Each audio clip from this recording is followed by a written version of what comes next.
स्वागत है आप सभी का सिविल साइट नॉलेज में एक और वीडियो के साथ। आप देख रहे हैं यहाँ पे ब्रिक वर्क हुआ है। जब कभी भी आपको हाफ ब्रिक वर्क करना होता है 4 इंच का या 5 इंच का, तो कैसे मजबूत बनाएं पूरा डिटेल में बताया हूँ। वीडियो लास्ट तक देखिए ताकि क्रैक ना आए। देखते हैं कि हाफ ब्रिक वर्क करते हैं तो क्रैक आ जाता है, हल्का सा पुश करते हैं तो गिर जाता है। तो ऐसा ना हो, इसके पीछे क्या रीजन है, क्या लॉजिक है, मैं आपको बताने जा रहा हूँ। ये देखिए सब एक लेवल पे ब्रिक वर्क किया गया है। यहाँ पे मैं एक थोड़ा सा फोकस कर रहा हूँ आपको। कॉलम पिलर जो है, इसमें जो स्टील जो प्रोवाइड किया गया है 10 mm का है, जो कि गलत है। 12 mm का होना चाहिए एज पर कोड के अकॉर्डिंग। ओके, अब देखिए क्या होता है। ये हाफ ब्रिक वर्क किया गया है, 5 इंच का किया गया है।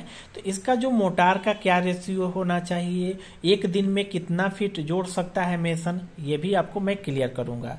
देखिए आपको क्या करना है, एक दिन में 3 से 4 फीट यानी 4 फीट मैक्सिमम, इससे ज्यादा आपको क्या करना है, नहीं जोड़ाई करना है। ओके, और इसके ऊपर एक बेंड डालना होता है, कंक्रीट बेंड।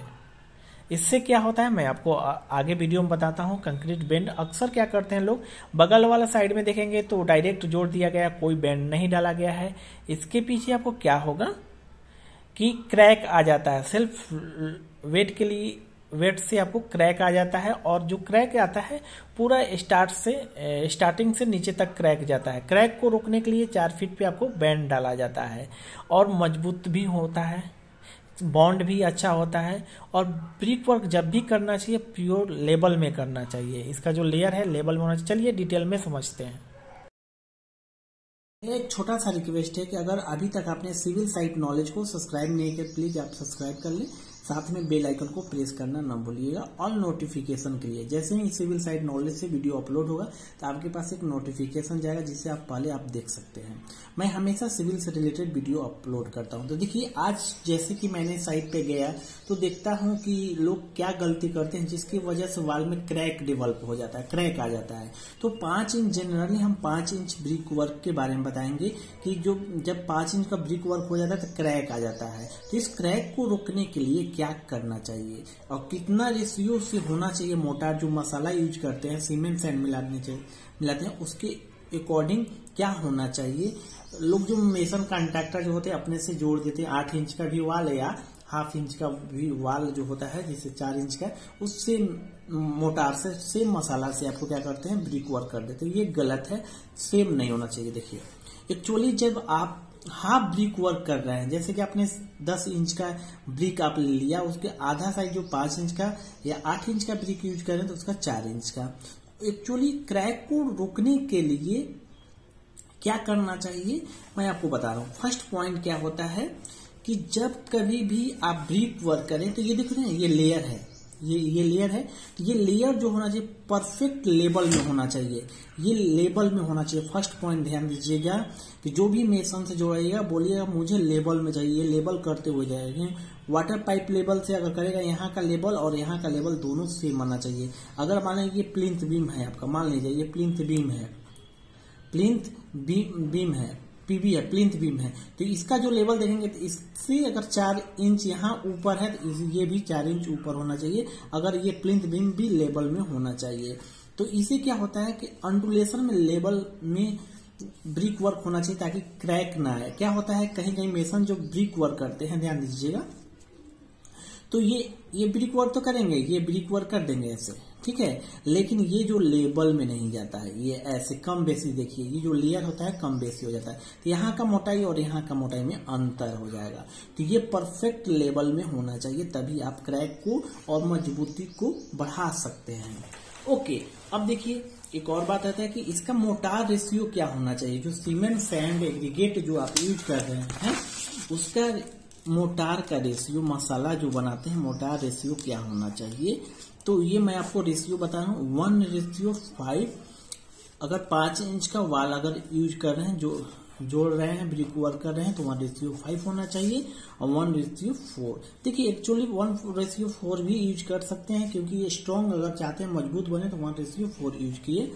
इसका मतलब ये होता है कि ये सीमेंट है। 1 बैग अगर सीमेंट यूज कर रहे हैं बाई वॉल्यूम, तो 4 बैग आपको क्या होना चाहिए, सैंड होना चाहिए। तो ये रेशियो, अगर 4 इंच का वाल यूज कर रहे हैं 1:4। ओके, अब देखिए सेकेंड पॉइंट, ये सेकेंड। थर्ड पॉइंट क्या होता है कि देखिए एवरी 3 फीट पे, इसका थर्ड पॉइंट ये है कि आपको 3 फीट पे एक बैंड डालना है। बैंड क्या होता है, आपको बैंड करना है, कंक्रीट बैंड डालना है। और कंक्रीट का रेशियो क्या है, देखिए यहाँ से नीचे से हम 3 फीट जाएंगे, 3 फीट के बाद 4 फीट जाएंगे तो ये लिंटल लेवल आ जाएगा। क्या हो जाएगा, ये लिंटल लेवल आ जाएगा। जैसा कि मैंने यहाँ आपको समझ में आएगा, ये मान लेंगे दरवाजा है, नीचे से हम 3 फीट डोले तो ये बैंड डालेंगे यहाँ पे। और इस बैंड का रेशियो जो होना चाहिए, कंक्रीट का जो M15 होना चाहिए, 1:2:4, यानी कंक्रीट डालेंगे। और साथ में इसमें स्टील भी प्रोवाइड करेंगे, 2 नंबर नट प्रोवाइड करेंगे। 10 mm या 8 mm आप डाल सकते हैं। जैसे कि आप मान लीजिए इसमें, इसका मैं डिटेल बोलूंगा, इसका जो थिकनेस होना चाहिए, थिकनेस आपका मिनिमम 3 इंच होना चाहिए। ये जो थिकनेस है आपका 3 इंच होना चाहिए। और इसमें 2 स्टील डालेंगे और ये कंक्रीट से फिल कर देंगे, ये कंक्रीट से फिल कर देंगे 3 इंच का। ओके, 1:2:4 के अकॉर्डिंग इसका कंक्रीट से ये फिल करेंगे, ये बैंड का। इसमें सिर्फ ये 2 स्टील डालेंगे, इसमें कोई स्टीरअप नहीं लगाते हैं, जो रिंग नहीं बनाते हैं, यानी 10 mm का स्टील रहेगा। जो आपके पास स्क्रैप है, स्क्रैप भी डाल सकते हैं। मान लिया जाए कि यहाँ पे कॉलम आ जाता है, लेकिन मिस्टेक क्या करते हैं लोग कि मान लीजिए ये कॉलम आ जाता है, ये कॉलम है और यहाँ पे पिलर है, दोनों मान के चलिए। तो यहाँ पे जब 3 फीट आप जोड़ते हैं तो यहाँ से आपको क्या करना है, ड्रिल करना है। यहाँ कॉलम में क्या करना, होल करना है और यहाँ पे तब जाके ये सरिया डालना है और कंक्रीट डाल देना है यहाँ पे, ये 3 इंच का। तो ये स्ट्रॉन्ग बनेगा। अब क्या होता है इससे, जब कभी भी ये क्रैक आएगा तो ये आपको क्या करेगा, अगर मान लीजिए यहाँ से क्रैक आता है तो ये क्रैक आके यहाँ रुक जाएगा, ना कि इधर आएगा। तो ये रोकता है क्रैक को और वॉल को मजबूत बनाता है। यानी कि बॉन्ड, देखिए पूरा ब्रिक वर्क 1/2 इंच का है। कहीं कहीं क्या होता है, जब हम इसको धागा पुश करते हैं तो ये गिर जाता है, तो इसे क्या है, इसको रोकता है, यानी मजबूती लाता है। तो ये बैंड डालना ना भूले। जैसे कि आपने वीडियो में देखा, मैंने बताया कि बैंड डालते हैं। अब देखिए 3 फीट पे बैंड, फिर 4 फीट पे तो आपका लिंटर आ जाएगा। ये लिंटर है तो लिंटर जैसे भी जो डिटेल है वो आपको लिंटर डालना है, प्लस में ये स्लैब आ जाएगा, ये आपका छत आ जाएगा। अब देखिए 4th पॉइंट यही है आपका, यही सब आपको मेंटेन करना है। साथ में मैंने बताया कि जो लेवल में जो, और इसका जो ज्वाइंट होता है ना, ध्यान दीजिए लेयर पे, ये लेयर जो ब्रिक वर्क होता है, जैसे ये ब्रिक वर्क हो गया, तो ये जो लेयर बाई लेयर का जो गैपिंग होता है आपका, जैसे ये ब्रिक वर्क, ठीक है, ये हो गया। और इसके बीच में गैपिंग देते हैं, मोटार मसाला जो देते हैं, ये 10 mm से ज्यादा नहीं होना चाहिए।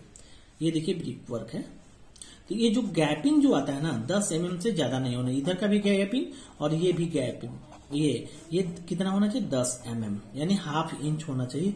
इससे ज्यादा मेसन क्या करते हैं आपको कि ब्रिक वर्क करते समय लेवल में जब नहीं आता है तो कहीं मोटा मसाला दे के आपको, यानी कि थिकनेस का ज्यादा कर देते हैं और वहां पे मोटा का थिकनेस ज्यादा कर देते हैं, जिसकी वजह से भी आपका क्रैक आ जाता है। और ऐसे आपको जोड़ देंगे, ब्रिक वर्क कर देंगे, ऐसे ऐसे कर देंगे और मोटा मसाला दे देंगे ऐसे। तो क्या होगा कि ये जो ड्राई हो जाएगा, यानी कि मौसम के अकॉर्डिंग जो कंडीशन जो होता है उस पर ये ड्राई हो जाता है और ड्राई होकर यहाँ पे श्रिंकेज हो जाता है और श्रिंकेज की वजह से इस लेयर में क्रैक डेवलप हो जाता है। तो आपको लेवल में 10 mm होना चाहिए, प्रॉपर लेवल में ब्रिक वर्क होना चाहिए। और ये जो ज्वाइंट है आपका 10 mm होना चाहिए। मैं रिपीट कर देता हूँ, 1:4 या 1:5 से आप ब्रिक वर्क कराइएगा। और बैंड जो डालेंगे आप जो कंक्रीट 1:2:4 आप प्रॉपर लेवल में जोड़ा कीजिएगा, तो ये आपको क्रैक को रोकेगा। ये होता है आपका 5 इंच का रोड। ओके, मिलते हैं नेक्स्ट वीडियो में। अगर आप सबको ये वीडियो अच्छा लगे तो प्लीज शेयर करें फ्रेंड के साथ। अगर आप ड्राइंग बनवाना चाहते हैं तो सिविल साइट नॉलेज से ड्राइंग बनवा सकते हैं, मिनिमम चार्ज पे करके, या सिविल से रिलेटेड कोई भी इंक्वायरी हो या आपका डाउट हो तो आप कमेंट बॉक्स में कमेंट कर सकते हैं, उसका रिस्पांस आपको मिलेगा। और सिविल साइट नॉलेज को सपोर्ट करना चाहते हैं तो आप सपोर्ट कर सकते हैं, ज्वाइन बटन दिख रहा हो वहां से जाकर ज्वाइन कर सकते हैं, इसका मेंबर बन सकते हैं। ओके।